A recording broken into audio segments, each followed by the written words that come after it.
Good morning, everyone. One of the few times I can say on show good morning, as I am in Mexico right now, not in Greece. So I'm more fresh today. Usually I do the streaming at 8 p.m. my time, so today is more early. We have a special guest to the turning point today, Nathan. We had him previously, and it's a pleasure to have you on the show, man. How are you guys doing today? Very good, Edo. And Versan, thank you for having me back. Super pumped to be here. Yeah, it's Exciting a pleasure. times. You're great, man. I mean, your analysis is spot on. I love what you do, and you're very transparent. So thank you for being back. And we're gonna have a very interesting conversation. Also, our audience was hoping to bring you back on, so we'll try to keep this an ongoing thing. We'd love to have you Yes. back again and again. So, Yeah, anyways, thank you to all so the much to people who talk about. commented last time. It was Mm, very warm reception from everyone. So super grateful for that. yeah, and it Definitely did happy to very have you well. here, man. And me and Versan, we had to skip last week, so we didn't speak on the show for like 1 week. But in crypto, when you go like 2 weeks without doing a live streaming, it seems that 1 year has passed. So we have a lot of things to put on the table today. And I was thinking to begin this discussion with the Genius Acts. So maybe Versan want to start sharing some thoughts, or I don't know if Nathan wants to start. We don't really have an agenda here, so we can go just freely. What do you guys think? I mean, I'm happy to get this started. I mean, You get yeah. the ball rolling. Yeah. All right, why not? Okay, well, overall, I think the Genius Act is about stopping a digital monopoly because what it does is it unlocks free and open market for stablecoins in the United States. And that allows, of course, real innovation to scale. And I think the stage has already been set for this to occur. But then you have certain people, corrupt politicians like Senator Warren, Cynthia Loomis, who are fighting to block it. And I think they're simply fighting to block it because it threatens the control of the legacy systems that have been in place. These are the same corrupt people who were backing Bitcoin and backing Ethereum as a digital monopoly. Again, that's really what it is. But when you see what XRP is doing, it has real utility, has a global reach. It challenges all of that.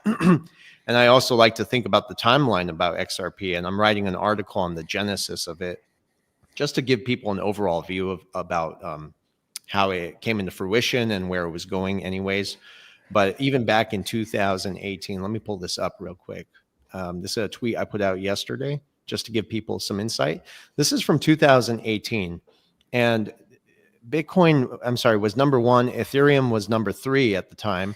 So XRP was the second largest cryptocurrency out there back then. And it was reported by the BBC, the NASDAQ as well, and Bloomberg at the time to become the most valuable cryptocurrency or the technology out there back then. And then all of a sudden you have the lawsuits, we saw the delistings and all the smear campaigns. And I was mentioning this to you guys earlier, but while this was all going on, they tried to bury it. And at the same time, they were adopting the technology. So for me, this really tells me a lot about what the agenda is, and it exposes and raises the red flags about what the real transition and trajectory is of this technology. So despite the attacks and everything and the lawsuit, I mean, Ripple, XRP, they kept growing internationally. They've been adopted across banks, financial institutions, payment corridors, and emerging markets. So I don't think this is going to be stopped. I think it's just going to continue to grow. And I don't think also it's about who gets to control the digital rails of the monetary system, but also putting out the legacy power structures out of business, essentially. And this is why everyone's fighting the Genius Bill. So it's just a matter of time before it eventually consolidates the global financial landscape. Absolutely. Fantastic person. Maybe Nathan, you want to go ahead and share some thoughts? Yeah. I have a few. I might actually bring up a couple of documents. Is it just simple as I click present in here, don't I? Click present and share screen. Yeah, sweet. So on that notion as well, I mean, the rhetoric's obviously just completely changing. I've gone down a bit of a rabbit hole, ladies and gentlemen, the last couple of days. I'm going to collect this into thoughts, like a more cohesive thought on my page during the next week. But I thought I'd share a couple of bits and bobs from that little deep dive. But the Bretton Woods Committee, we're all familiar with the Bretton Woods Agreement, and that we're probably on the cusp of a Bretton Woods 2.0 imminently. I'm just going to share this screen. Where are we? Press release. Yeah. So this is interesting. Watch. It's the wrong one. Bear with me. Sorry, guys.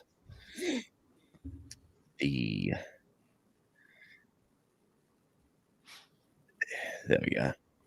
You can have a little look whilst we talk through there. But yeah, I find this quite interesting. So there's two groups I've been looking at. I've been looking at the Bretton Woods Committee and also the G30. And you can see there, this was actually released in March, I believe, not long ago. But it's pretty clear that, everyone's pushing these collective bodies of think tankers that are behind the scenes, the elites pushing us down the road that we all know we're heading towards, and now very much full steam ahead, pushing us into this, stablecoin market, the digital economy that we talk about every week. And it's just interesting that, once it kicks off, it's sort of like this tsunami that we can't really stop. And I thought it was also worth noting that the, RLSD, which is the, I guess, the shining light of the Ripple suite of products, we have on this G30 board this group of people ranging from Augustine Carsten, the head of the BIS, all these ex-central bankers, ex-head of the European Central Bank, the president of Singapore, and this guy called Raghuram G. Rajan, who is the current chair of the G30. I might just quickly bring that up because it's important to see. Yeah. And here we go. Here. So this is the current members here of this group. This G30, very interesting. And the history behind this was it was founded in the 80s, and it was bankrolled kind of as this think tank of elites to protect the economy globally after the sort of collapse during the 80s. And you'll see here, like, you can see all these big dogs. There's like Augustine Carstens, all the ex-central bankers. But these two are quite interesting. We've got the Singapore president here, and we've got Raghuram G. Rajan, and he is on the board. I won't switch screens again because it just keeps breaking my train of thought.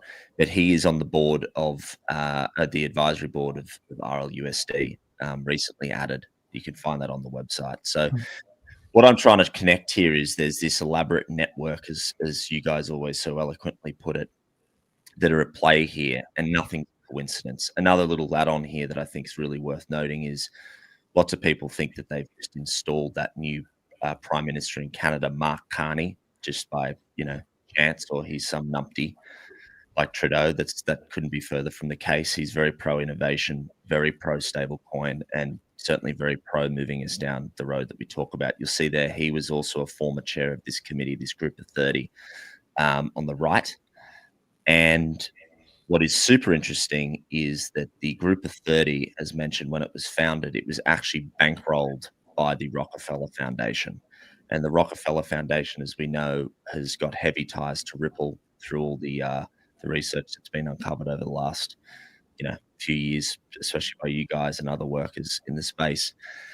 So this was just a little add-on that I thought would be interesting for the audience to just kind of grasp the how deep this runs. And this is one of just some of the dozens and dozens of interlinked people at high levels back to Ripple.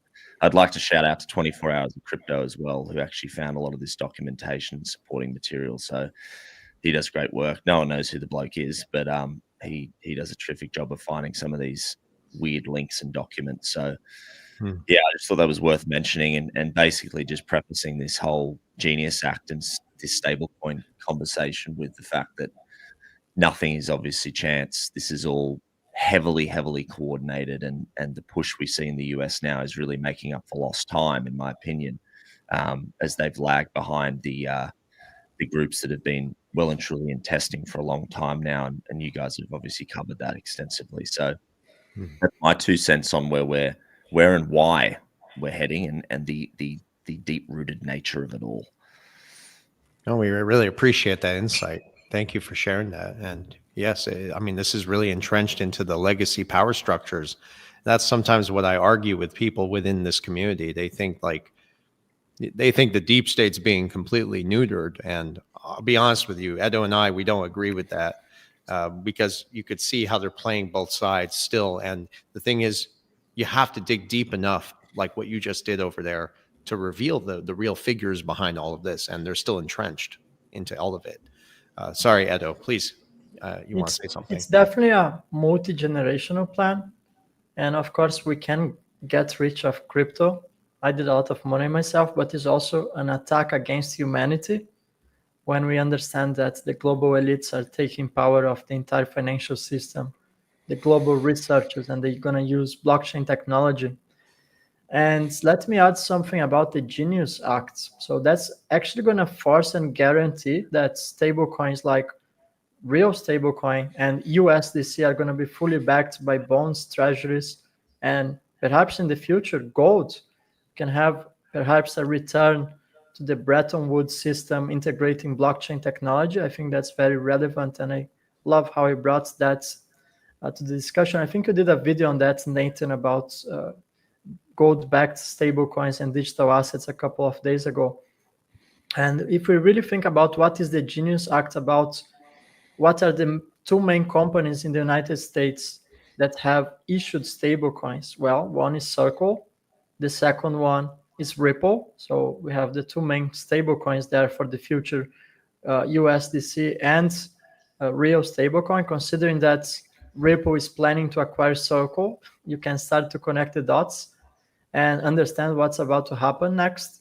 I truly believe we're going to have the dollar is going to be physically transferred into stable coins. It's going to be some sort of a reset for the dollar. So I don't think the dollar is going to be disappearing, but the whole structure of how the dollar works is going to give more control to the government. So they're going to gain control over every single digital transaction. That was the main purpose of blockchain technology. It's a sophisticated database, and they sold it to the public with Bitcoin as being search of freedom, but it's actually quite the opposite. Bitcoin was always the Trojan horse, some sort of test net where they gain control over every single transaction in the planet. And most importantly about the Genius Act is that that's getting rid of Tether.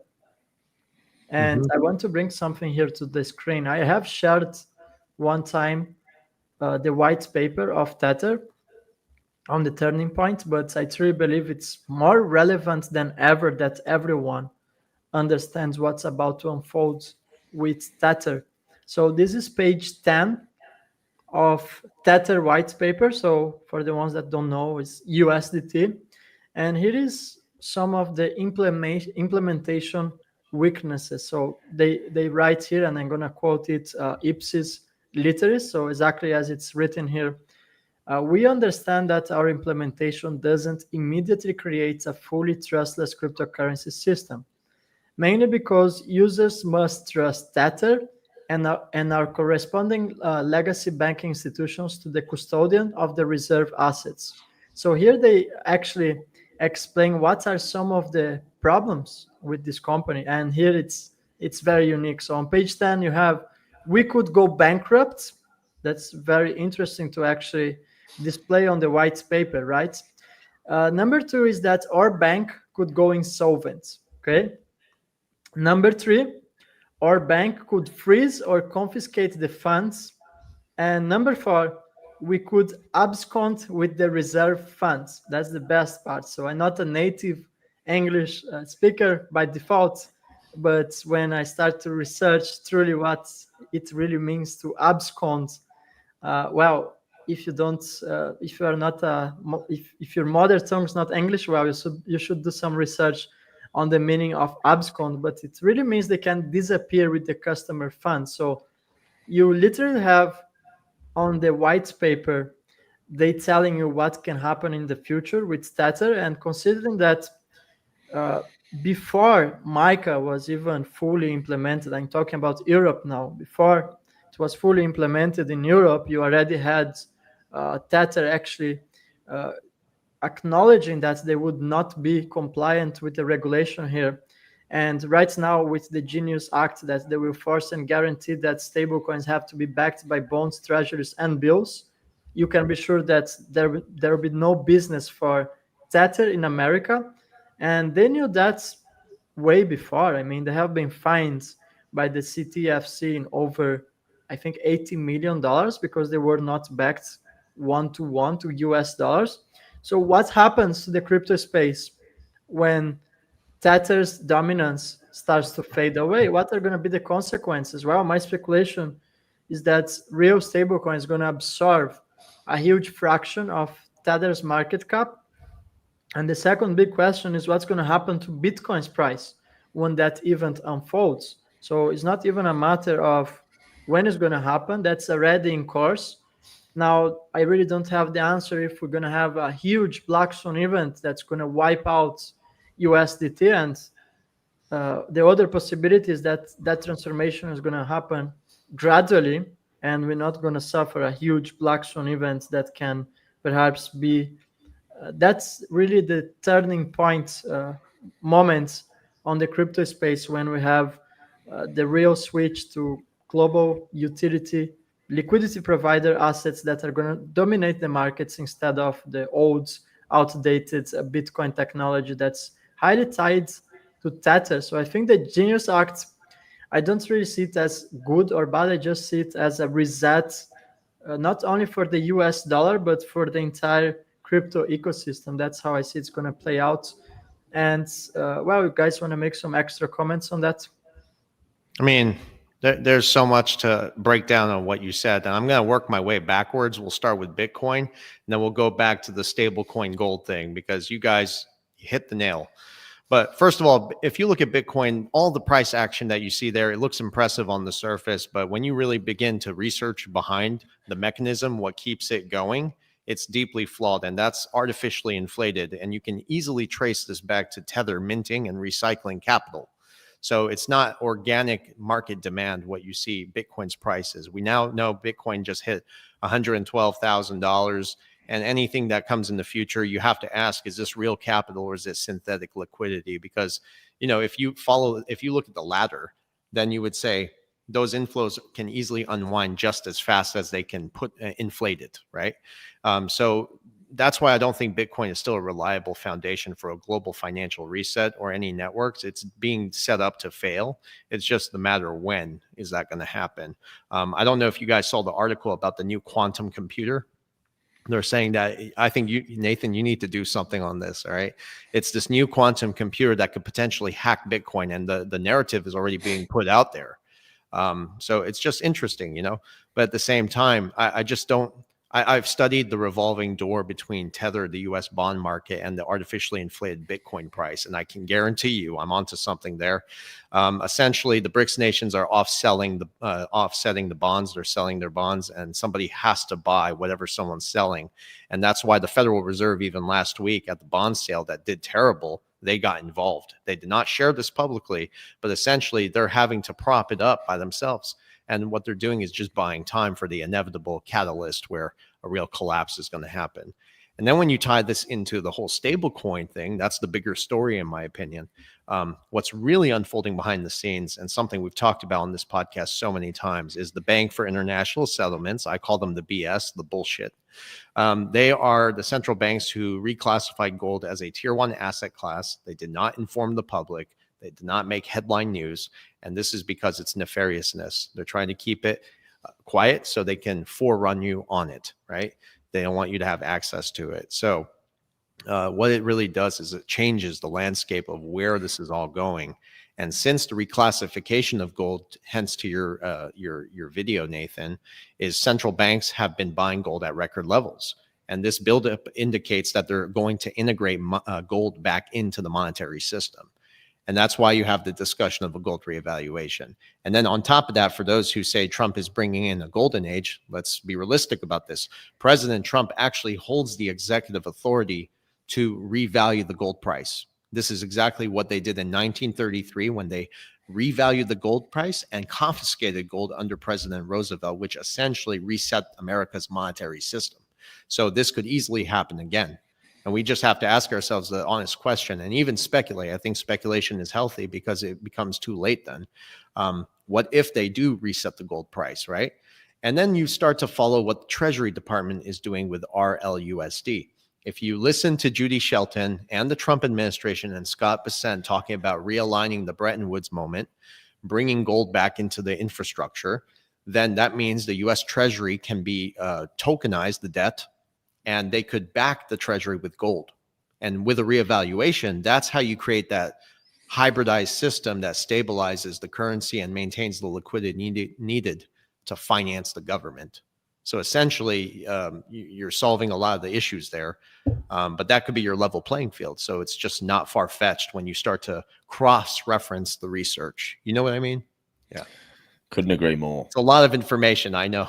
By the way, I brought so many the dimensions, screen. man. Sorry to interrupt you, Versan. I brought to the screen a video by Nathan himself. It's just 50 seconds. So if you guys allow me to hit play here, I think that's so relevant. By the way, I love this, your work, Nathan. You're just doing a phenomenal work. So I'm going to play this for 50 seconds here. Great. Bringing back the gold standard would be very hard to do, but boy, would it be wonderful. If this country ever goes back to gold standard. There is something very nice about the concept of that. It would be very, very hard to do at this point. And one of the problems is we don't have the gold. The golden rule of negotiation. He who has the gold makes the rules.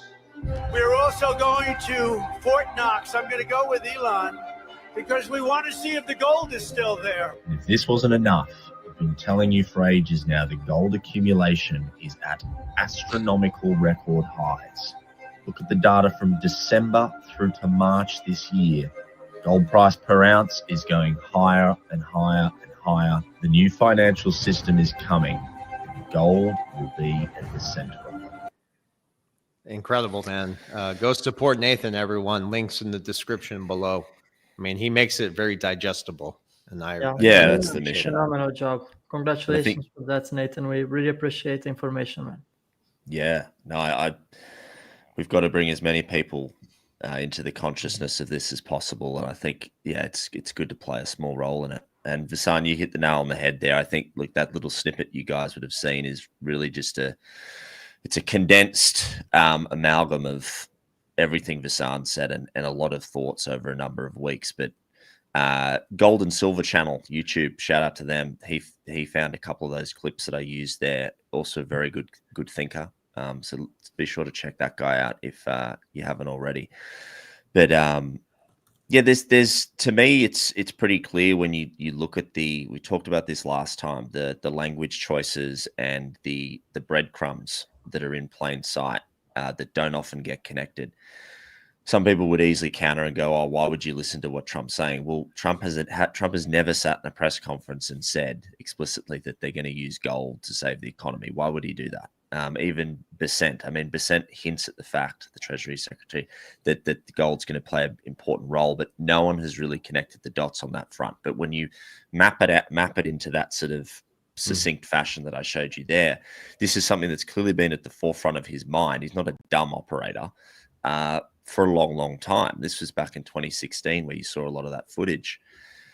And then we just back it up with the data you guys have been showing for years. But one of the most interesting points about that video that is kind of overlooked because they ran out of time in explaining it is that data that you would have seen there is from Swiss gold exports. And what's really interesting to me is you guys showed for a long time the exports to a lot of the BRICS nations and the other people competing for the global financial landscape prior to Donald Trump getting in. And those charts were very, very telling. You know, it was clear that the narrative was shifting behind closed doors. You mentioned the BIS just before and their reclassification of gold, Versan. But what's happened in the last 7-8 months is something behind closed doors.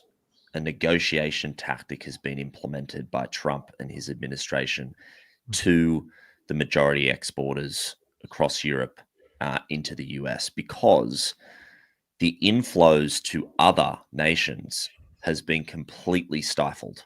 Completely. Now, it almost looks to me like there's a catch-up thing happening because you saw there the gold in the hundreds and hundreds of tons, and that's just what's reported. We've got anecdotal reports from people like the Scottsdale, the chair of the Scottsdale Mint, this guy that I follow on X, who's seeing tons of gold. He was saying 4 tons on every single commercial and passenger flight flying in since November last year, since Trump got elected. So it's almost like as soon as Trump knew he'd won, there was a flick of the switch going, okay, we are moving back to this is, I know what we're going to do. This is how we're going to save the US dollar, as you said. I mean, we've mapped it out, but to me, those underhand, very seldom talked about breadcrumbs that we're elucidating to the audience, I find that is where the truth is. And as he said in that video, he who controls the gold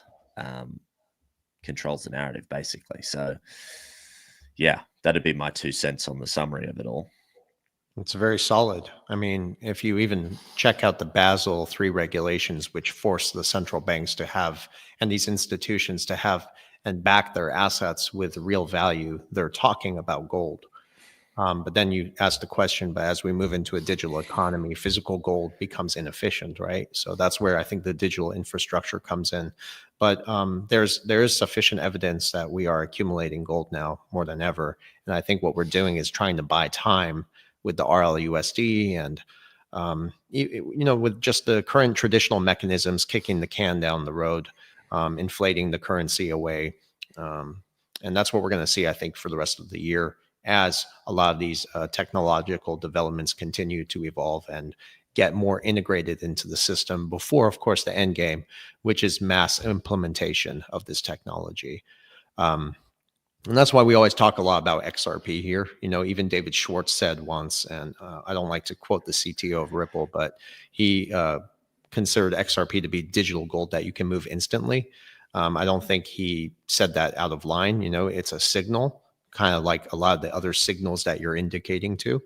Even the IMF on record in 2021 said that the new system must be backed by hard assets. Hard assets, they're referring to gold. And then you have BRICS nations. The meeting is coming, I believe, in July. And Basel III regulations come into effect in July as well. And they talked easily about having a new BRICS payment system, blockchain-based, with gold being involved in it. In fact, I have the article here. I'll pull it up while Edo is going to finish the rest of my statement here. I think he can fill in the blanks. Well, I want to bring something to the conversation, and that's about BTC making new all-time highs. You mentioned something about it before, Versan, but people need to understand that this right now is really a distraction. So if you look at the charts, the liquidity is still very low. So I can firmly say there is zero institutional demand for Bitcoin right now. And the public interest on Bitcoin is also low. So what they are doing is they are artificially propping it up. It doesn't take a lot of money since there is very low liquidity in the markets. And what's happening is they're creating headlines. So every time BTC hits a new all-time high, they'll come with the headlines. And every time there are headlines, that's when retail investors want to jump in. And they are setting the stage for financial institutions to cash out their BTC, swap for US dollars or whatever stable coins they desire. And the fact is that the generational opportunity with BTC, and I have said this 1,000 times, it's over a long time ago. So one comparison I did in the past is when BTC was just like $70,000, you had the opportunity to buy XRP at 50 cents. It's not even a 2x from now. So the average investor nowadays, the average person has not even $10,000 in savings to their bank accounts. So it means they can barely afford 0.1% BTC. So who is even celebrating the fact that Bitcoin is making new all-time highs? Unless you are a multimillionaire hedge fund or you had at least 10 or 50 BTCs on your portfolio, that's very irrelevant. If BTC goes to 110, 120, 150, or $200,000, that's not going to make money for retail investors. So there's absolutely nothing to celebrate with the fact that BTC is actually making new all-time highs. It's just making headlines. And another comparison is that let's put it the best case scenario, even if it goes to $500,000 and you invest $10,000 on BTC right now, well, guess what? You just made $50,000. So they really want to distract people from the fact that you have real technologies, just like XLM is trading, I think, at 30 cents right now. If it goes to $3, that's a 10x. So you even outperform, let's say, the best case scenario for BTC. Now, the good news, and let me bring something to the screen here, is that despite the fact that there's low liquidity on the markets right now, the BTC dominance is still very high. So we have here 64%. And I know someone who has been covering this very accurately.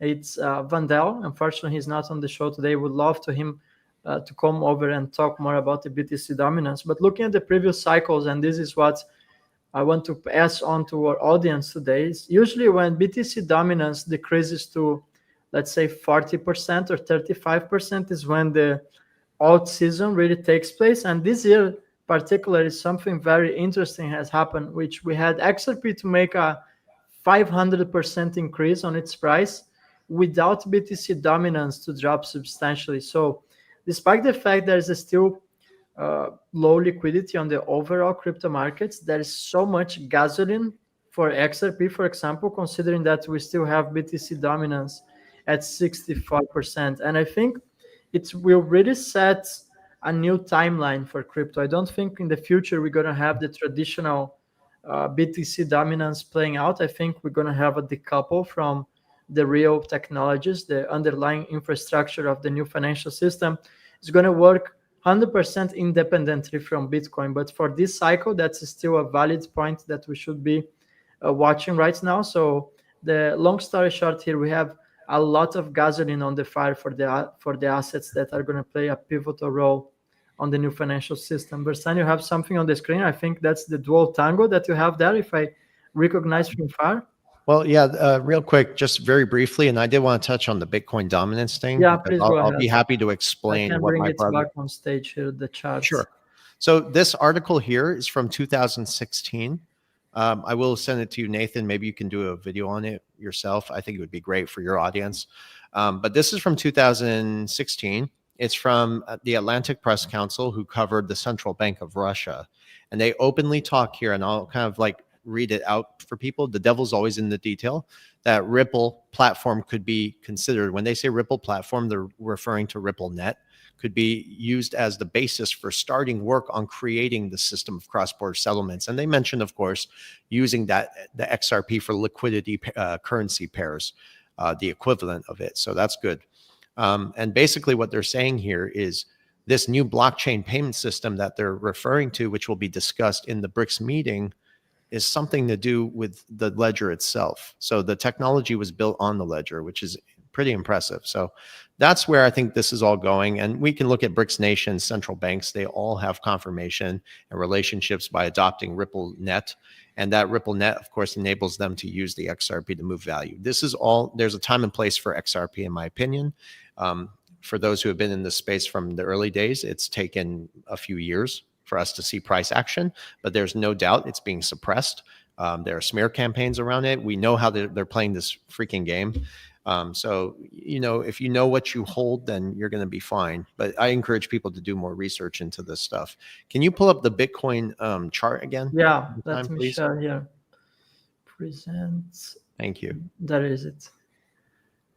Excellent. Okay, so with Bitcoin dominance and incoming, I call it altcoin rotation, but basically every cycle that's cyclical with the 4 years, that's the 4-year presidential cycle, the Bitcoin halving, the debt refinancing, every 4-year cycle tells the same story. Bitcoin always pumps first. It attracts late money, typically speculators, and I call them suckers, who get in at those high prices, not realizing that when the dominance levels can't be sustained anymore, what happens? They short it, dominance drops, and liquidity starts to rotate into altcoins. And that's what we've seen over the last 4 years and the last 4 years before that.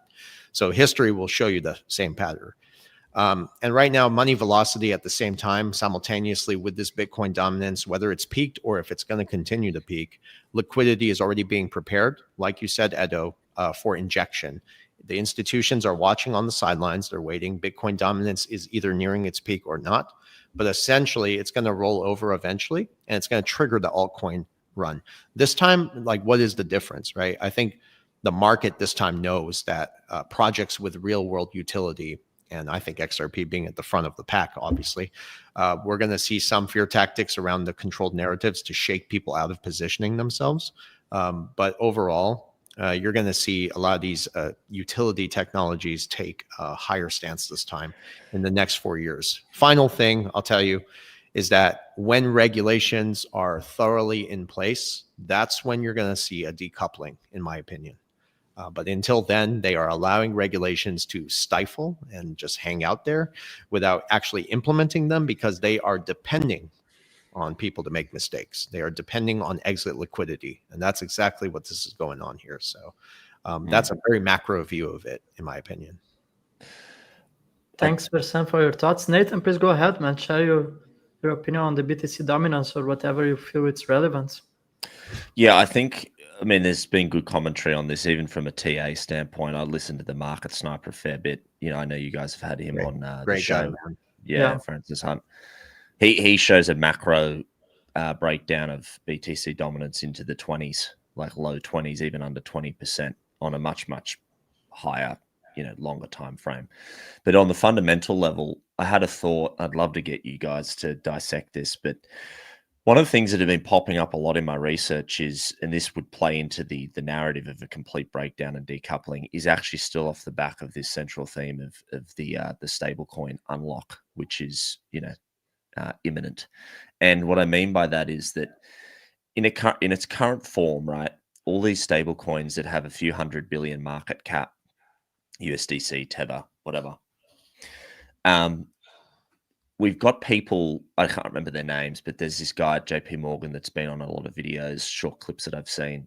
He's within the digital infrastructure there at JP Morgan. And there's a few others that I've listened to. The common theme here, and I did a video on this as well last week, actually, Zuckerberg saying it, the common word is scalability. And at the moment, there's nothing that's kind of stepped in. We know what the solution is to facilitate the transfer of value at scale, because as we know, the existing stablecoin technology, Circle, Tether, whatever, any coin for that matter, even one issued via banks, JPM coin or Bank of America coin or whatever, they're still not going to be able to follow through with the finternet or the internet of value, which is the movement and medium of instant value move between cross borders, because they don't have the proprietary technology that's within the rippling algorithm. And I'm by no means a developer. I have no real solid understanding of the tech. Some people describe it as alien technology that's actually built in within the XRPL, and what they have there is almost otherworldly compared to everything else in terms of what it can do. But I have heard a lot of chatter around the rippling algorithm, and basically what I feel is that this breakdown in Bitcoin's relevance and dominance over the next few years will come off the back of course, the stablecoin launching, the stablecoin market really launching and taking off. Projected to be 300 trillion in value by 2030. How do we get there? Well, we can't get there in its current form and its current tech, because it can't actually facilitate what XRPL can. And XRPL, of course, has the DEX of value, that meaning you can extract liquidity and value from any asset class at any given time within a matter of seconds and move it for pennies. And people don't get that around their head, that that can't be done anywhere else. And maybe someone comes up with something similar, but they don't have the institutional footprint to be able to execute upon this. So really the final unlock for this whole vast web, post regulations, new stablecoin world, the finternet, the internet of value, instant payment mechanisms, the IPS, that's all coming. That still needs scale. And where does the scale come from, and where does the breakdown come from? Well, we know the answer there. And I think it's a matter of people really getting their head around the technology and what's being done here, not just this high level crap that people usually get stuck in. Thank you. Thank you so much for saying that, because yes, I don't focus on the hype. I try my best to really break it down and connect the dots for people.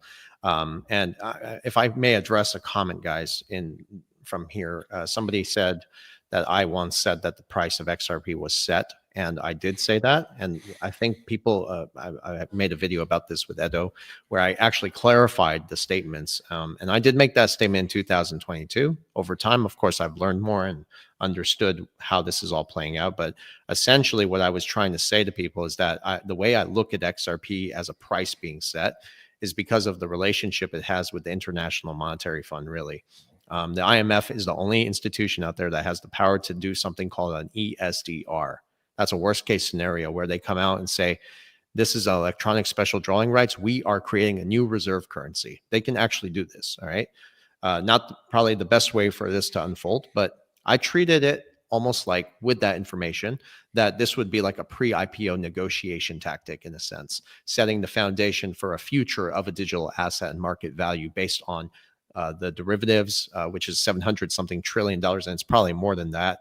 The global debt cycles as well. So it wouldn't be left for the open market to decide. The groundwork basically would be laid through internal agreements and financial modeling, very similar, Nathan, to what you showed us earlier in the beginning of this video, where how deep the entrenched powers are involved in this. So when I said the XRP price would be set, I was basically talking about it on a much larger scale, as if it was a pre-IPO phase. Let's say in this scenario, and we can confirm to a degree that the escrow is allocated for certain central banks and financial institutions. We really believe that. I do. But I treat this like a pre-IPO phase. So in this case, the shareholders would be like the central banks, not small retail investors, right? We're talking about large financial institutions, global governing bodies, JP Morgan, BlackRock, the BIS, et cetera, et cetera. Then you look very closely at Ripple's technology, how it's already integrated into the financial system and all these institutions. I mean, even if you go to Barbados and the Caribbean islands, I'm not even joking, they're already working with Ripple. Like, this is public information. And the integration basically means that the financial giants and these centralized institutions have already committed to using XRP long before price discovery even took place. So that's the way I was treating this. So the pre-IPO phase for XRP, I think, has already occurred. Have they decided when they're going to use it? I think there's going to be a time and place for it. So this understanding of it has completely evolved over time with research and honest critical thinking, to be honest. So I may not be accurate in my analysis, but I think I am, based on all the data. And so far, for 5 years, we have a track record of being absolutely correct. And I'm not kidding about that. So we'll see how that plays out. But overall, when you talked about scalability, Nathan, I think when you start to realize how stable coins can assist in managing and tokenizing debt, it doesn't fundamentally solve all the underlying problems of excessive debt, but it certainly creates a situation where every institution could use XRP to access instant liquidity, on-demand liquidity. That changes the dynamic of the whole game. You see what I mean? So again, yeah, people don't understand the technology itself. And every day we have new people just getting involved into this stuff. And I encourage people to do their own research and go back to 2012. Finally, I am writing a paper, which is going to take me at least another week, but it's going to be the genesis of Ripple. So every time people who are new to the space want to go and understand it, I'll have everything there, and I'll put links in there and documents that confirm the trajectory of how this has evolved. That will help people understand who are new to the space. Nicely said, Versan. I want to address some comments that I received. Sometimes they say, now with AI technology, they can just come with a better technology than XRP. Well, first, I truly believe the XRP ledger creation and so BTC creation had already somehow integrated AI technology. Just like they have these technologies for decades. Once they give it to the public, they give it later. So we are not really being told the truth about it. And second, to revolutionize the financial system, it takes time. So the fact that the XRP ledger is one of the oldest blockchains, still the most reliable one that has out there, that's the main thing we should be focusing about, because it has never had more than 1 hour downtime on its entire existence. So you have technologies like BTC, which, let's be honest, if everyone on the planet would use BTC for transactions for digital payments, they could only perform no more than 3 transactions in their entire lifetime. So that already rolls out BTC as an alternative. And then you have all the Solanas that have halts down every single week. You have the Ethereums with the high transaction fees. So it really comes down to the XRP ledger.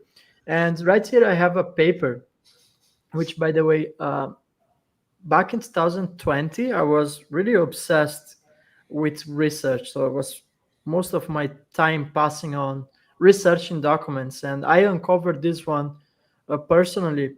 And it's documents from Atlantis Press. So it's a paper that's published. I can even link that on the comments later if someone wants to check by themselves. But it's really interesting about how the Russian government has successfully tested on the XRP ledger. And here is the quotes straight from the study. And this is Ipsis literary. So concluded that according to Russian government, a Ripple blockchain, and just a parenthesis here, 4 or 5 years ago, they used it to refer to the XRP ledger as Ripple blockchain. So hence why they use this terminology here.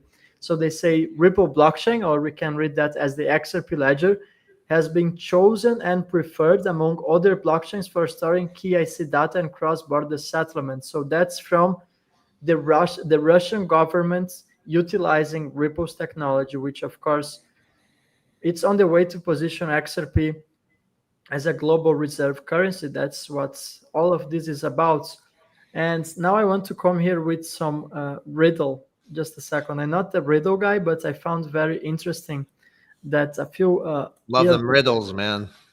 It's not really a riddle, but this is a very unique wallet from David Schwartz. He has shared that on his X account, and that is the customized XRP address. And I want you guys to look very closely here, so you can see that this is an XRP wallet, okay?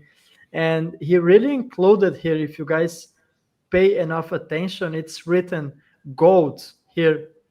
You guys can see this almost here in the corner. And then it has AG, which might stand for silver. And here it has BIS. So yeah, AG is gold also. Yeah, I didn't know about that. So, and here you have the Bank of International Settlements. I mean, you can't make this stuff up. Whoa. This was published by David Schwartz, one of his posts. It's 2 years ago when Xaman was called XUM. And this didn't get a lot of traction on X, honestly, but I really found that very unique. I mean, what are the odds that on his wallet address you have gold and Bank of International Settlements? You know, it's just they put in the things on plain side, you know? It's wild. Yeah, that's intense. Yeah. This riddle thing, I went away and thought about it a lot. And one of the guys that I think I mentioned last time, Not Financial Advice Crypto, who actually has an exceptional fundamental knowledge. I know you guys have seen him stuff, but now he's kind of gone into the riddle realm a lot. He copped a lot of hate recently on X for being the riddle guy. But I really want to just quickly make a point on this. The most sophisticated and brilliant minds of our time, and he said this, and I think it was a really astute point for the community to understand. All of them spoke in riddles and parables. Every one of them.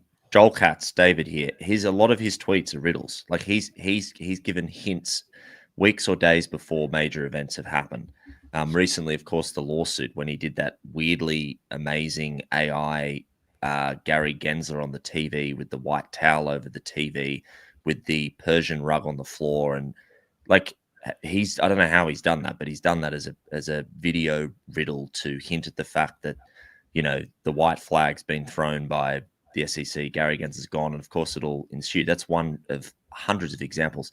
But the point here, and I think it's a good point, is, of course, some of it can be, you know, induced in hype and might lead you down the wrong path. But it'd be pretty ignorant not to think that if across history the most sophisticated minds of our time, you know, Aristotle, Pythagoras, all these people, of course, Jesus, you know, these people spoke in parables and riddles, and it's to tease out discernment and critical thinking out of the chosen people to see if they can understand. And 95% of people can't discern and decipher to a level where you can sort of take that predictive programming, as one would put it, on board sufficiently enough. So I just wanted to digress slightly and make that point, because and also defend that guy who I think does really good work. So I mean, I just got goosebumps, and it reminds me, you know, it's like most people believe that power actually works through direct commands, comments, laws, executive orders, and announcements, things of that nature. But the further you go up the chain, you actually do realize what you just said there. True power, I don't think it speaks through in plain sight, right? They hint it, they foreshadow it, and they really cloak it in language, symbols, and timing. And I think that's what gives them away to a degree. And, you know, they don't operate like ordinary people, right? They operate like magicians almost. Isn't that creepy? Like magicians, really. And they try to reveal what's coming. And I don't know if that's tied into divine law that they have to tell you, but they do in such a way where the average person can't understand it. And I don't think that's a conspiracy theory. I think it's a strategy that's grounded in ancient law, you could say elite psychology, and maybe even some sort of spiritual governance. I mean, it makes you wonder. It really does. What's the IQ test? It's pattern recognition and symbols. It's like, and it's simple. It's right there in front of you. That's how they deem you on a scale of IQ. And of course, there's different types of intelligence. That's a different discussion. But, you know, the proof's in the pudding. Can I ask you something? Yes. Let's see. What do you think about the XRP logo? I'm sure you've seen it. I might as well just pull it up here. It's as above, so below. Yeah. Well, again, symbolically, it can't just be chance. Like, they don't just randomly pick logos. I think the more fascinating logo from Ripple is that the actual triskelion, the kind of universal flow symbol that they've decided to land on, which is an ancient kind of Nordic symbol, if I'm not mistaken. Mm-hmm.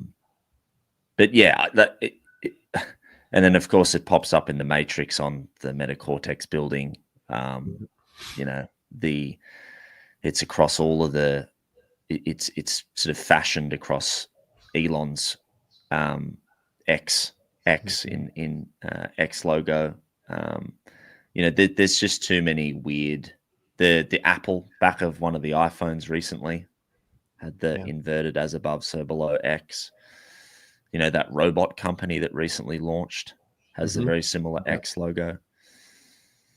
I mean, X, of course, as well, is sort of symbolic with no, you know, as a ticker, no origin, no nation of origin. It's more, you know, borderless, boundless. So I guess there's that nuance built into it as well, and there can't be any coincidence there that they've opted for that. So yeah, they're just my thoughts. I don't really have a concrete answer on why they picked it, but yeah, I can see the underlying sentiments. Yeah, and you know, I'm sure it has something to do with also predictive programming. You know. Ooh, yeah, they gave me goosebumps for a bit. I love going down the rabbit hole. Typically, you know, I haven't done it online, and I'm happy to start doing this a little bit more often, trying to bridge them all together. But yeah, it's creepy, very creepy. And I mean, we try to connect the dots here, but you know, you can't ignore it. You can't. Yeah. Yeah. What happens next? Are we getting screwed here, or are we actually? You know, there are a lot of people in our community that believe, that Trump, and I'm sure you're paying attention to all this stuff. They believe that the deep state's being neutered. We're being brought into a golden age. But I do see something different. Yeah, I see a mass deception. I see that. I see us heading to a place where we benefit either way, which is why we're in this business to help people either way, malevolent or benevolent. But yes, I would side much more convincingly with the malevolent at this point than the benevolent. But there's, of course, it's an innate thing in us humans to still have hope. And, you know, even if it's a 10, 20% chance, I think people cling on to that. But the reality is that, yeah, I think we said it last time. You're either a victim of the new system or you've escaped the new system through the accumulation of the right assets. And I think that's probably ultimately what it boils down to, is positioning yourself correctly so that when the fall does happen, you're okay and you can opt out of the brain chips. Yeah, well, that's also the beauty thing about XRP. It's like a bridge between two worlds. That's really how I see it. It bridges traditional finance, traditional systems into a digital tokenized economy. And that's one reason I'm always emphasizing the necessity of owning hard assets, gold, silver, anything that you could use for trade. Because I've mentioned this back in 2021 with Edo. If it really came back down to having to have a digital ID or some sort of biometric, between the body, the transhumanism kind of agenda, because there is a document from 2021 where Ripple was openly working with a company in Denmark to build this chip. There's a video, you can find it on Rumble and not on YouTube. I have it. I'll bring on the screen so people. Yeah, pull it up. He said he actually saw it when he was sitting with these top financial elite, and it was so small it would be injected right under your skin. You wouldn't even know it's there. So, it's funny. Every time I see a mosquito, I just see Bill Gates flying around me, and like, oh my God, get away from me! That's like a little face on him, right? But again, this is why I tell people to own physical assets, because you don't know what this is going to really unfold like. But it makes you wonder. It really does. And I understand the technology. I understand how we're kind of transitioning into all of this. With the collapse of one system and the parallel build up for another. But it concerns me. Well, there you have on the screen. This is real. It's from a real company. Yeah. We didn't get a lot of updates about the developments on this subject. I truly believe they're doing all through NDAs. Okay.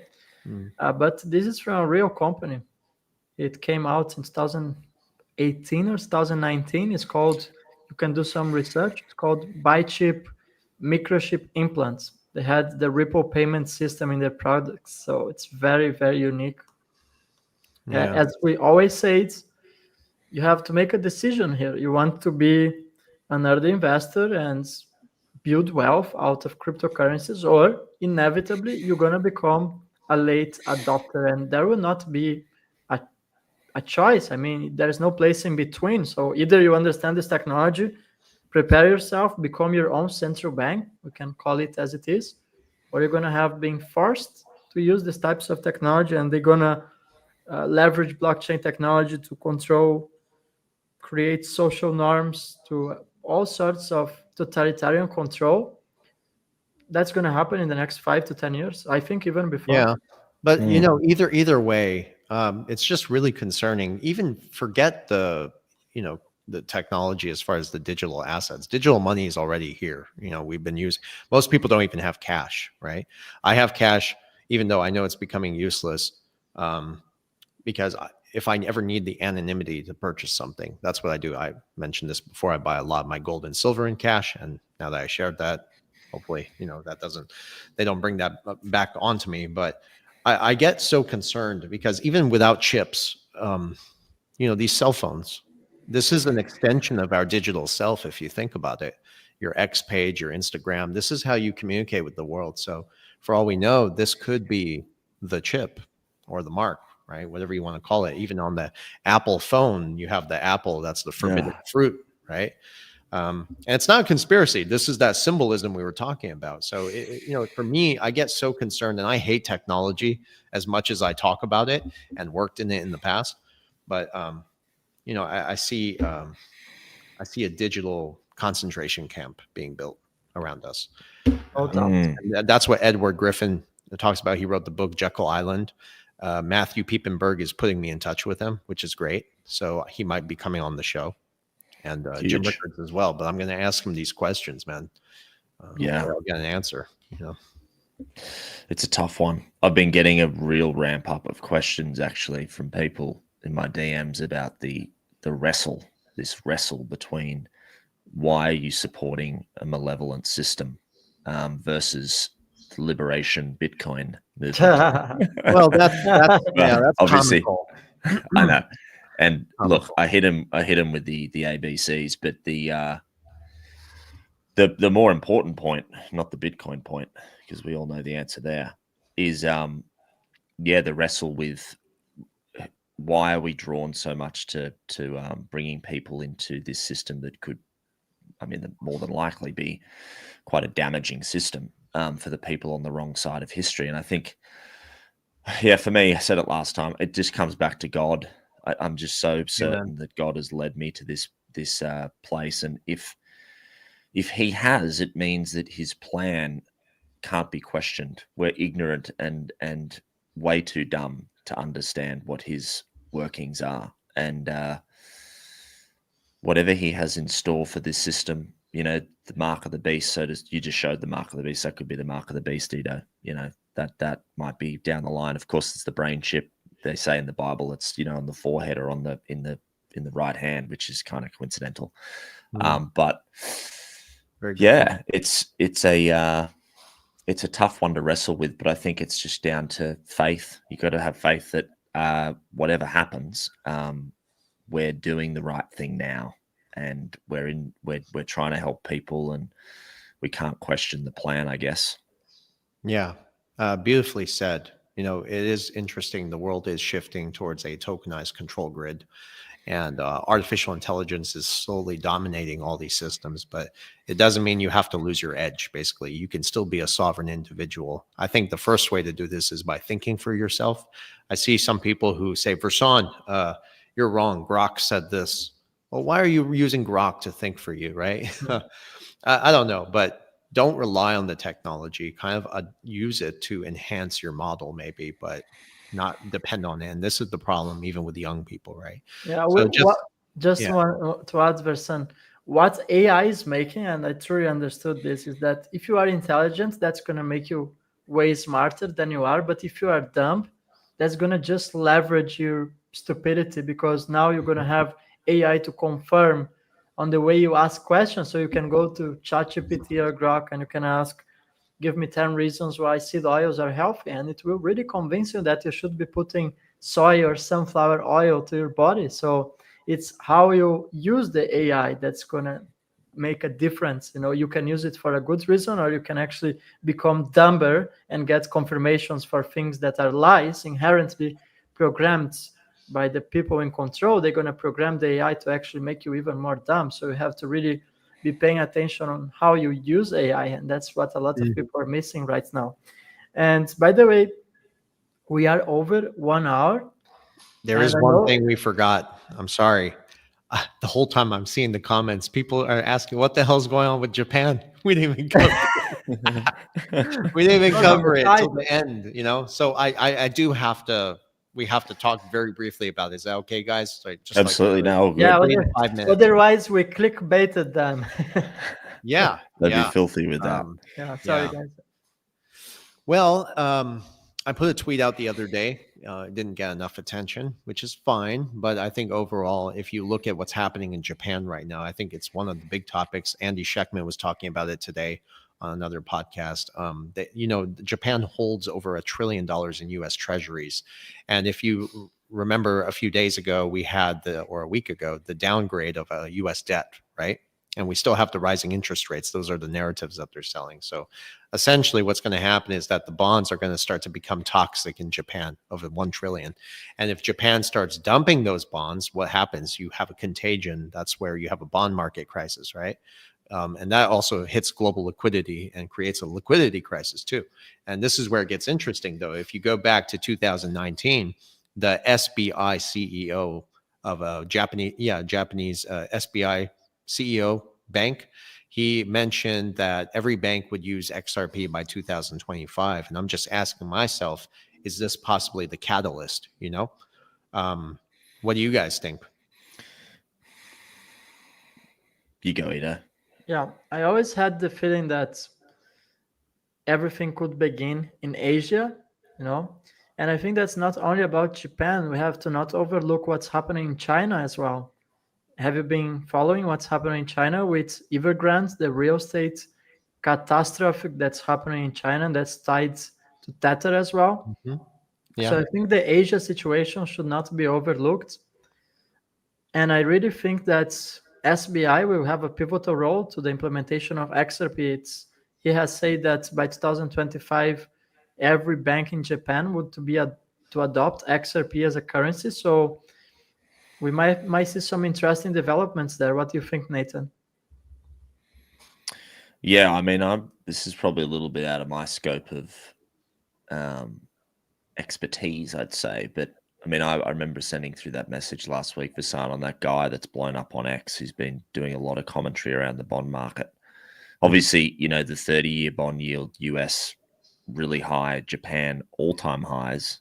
And, the pervading narrative, of course, is that global debt's just not sustainable.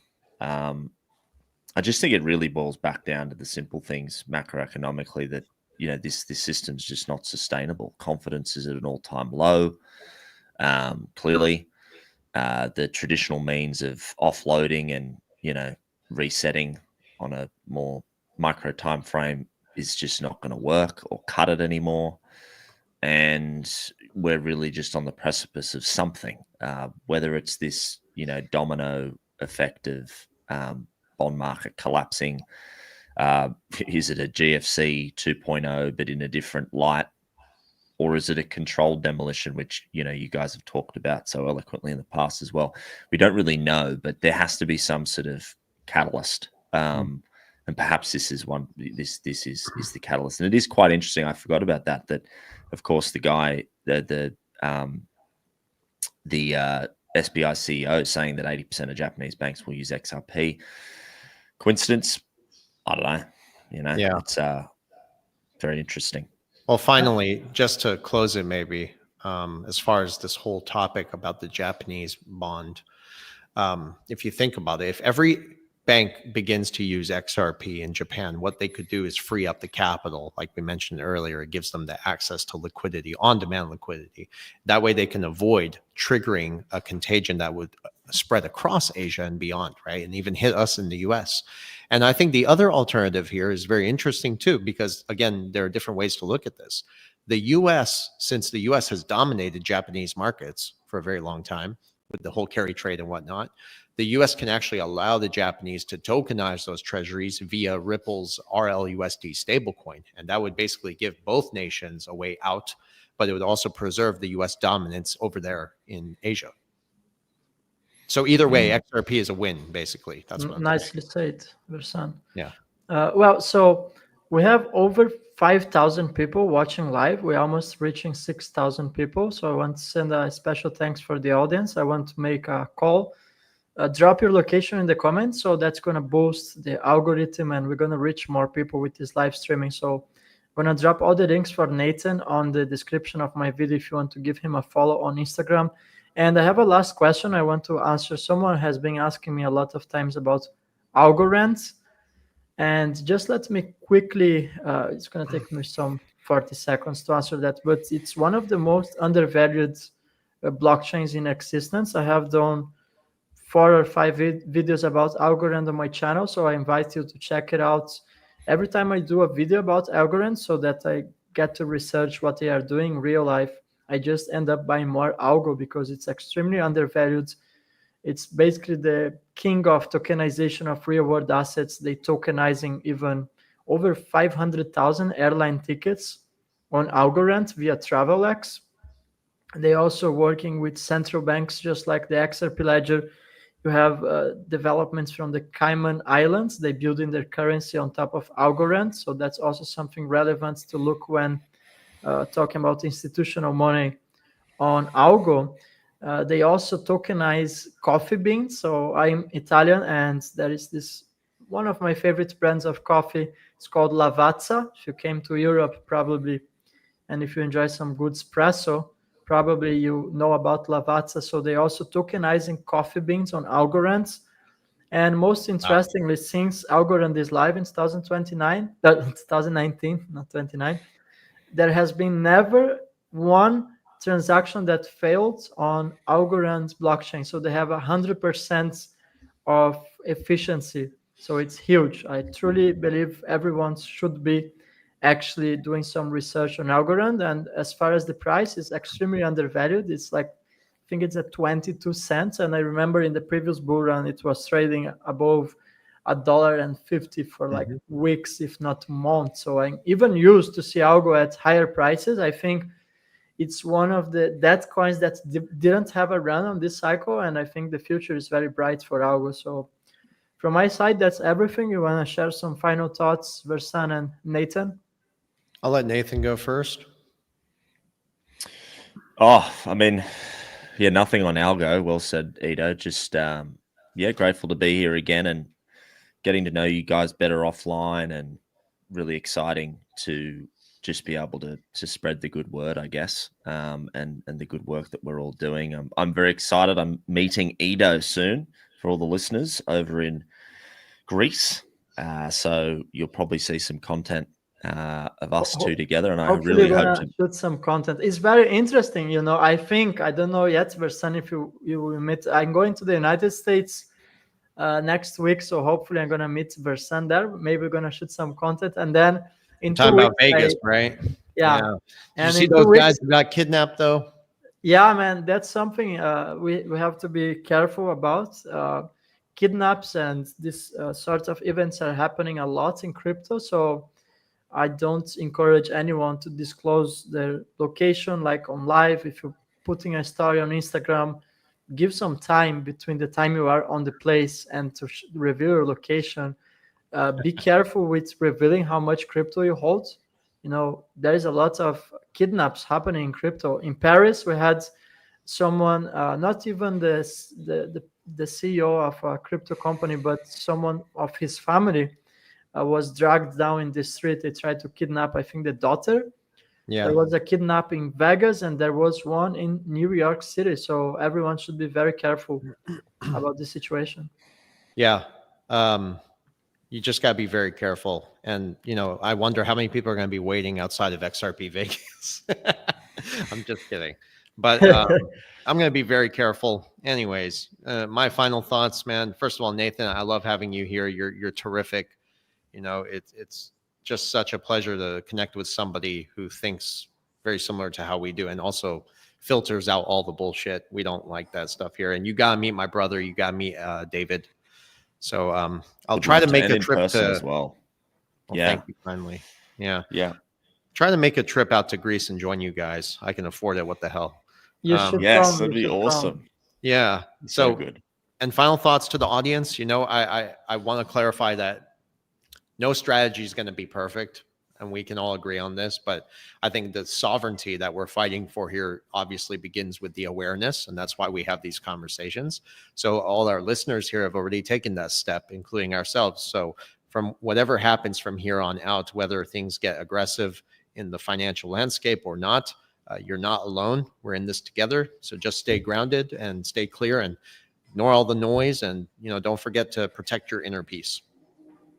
Yeah, I think this live streaming also helps us to get our mental health in check. It's a lot of things happening, and when we go through this together, analyzing the events, also interacting with the audience, I think we find support in each other, and I think that's very important. Yep. Amen. All right. Amen. I think we've done a pretty good job here. Yeah. We'll see you all soon. And Nathan, thanks again for coming on. We'll go ahead and make sure to give you a shout out on social media. Thank you, everyone, for the 6,000 people watching live and the ones that's going to watch the repetition. Remember to drop your location in the comments, so it's going to boost our algo. Thank you. Thanks. Take care.